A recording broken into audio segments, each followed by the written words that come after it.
Հայրս Թուրքիայի չի եղել։ Այդ իսկ պատճառով չեմ կարող ասել, որ նա ցեղասպանություն է տեսել։ Ցեղասպանությանը ենթարկվել մորս ընտանիքը, նրա մայրը, հայրը, քույրը եւ երկու եղբայրները։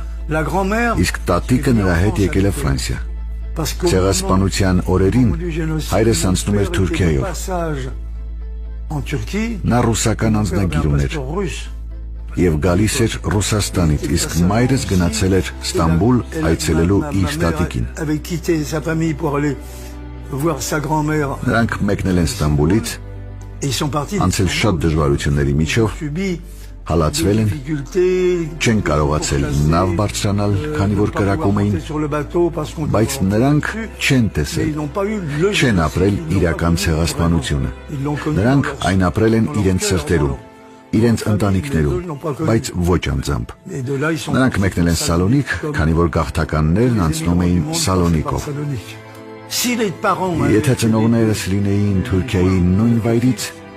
միգուցե ընտանիքում ավելի շատ լաց ու կոծ կլիներ։ Բայց ես ունեի մի չափազանց տխուր մայր եւ չափազանց լավատես հայր։ Մայրս միշտ արտասվում էր, երբ հիշում էր ծնողներին։ Նա արտասվում էր, հայրս ծիծաղում։ Սրանք իսկական մարդկային կատակերգության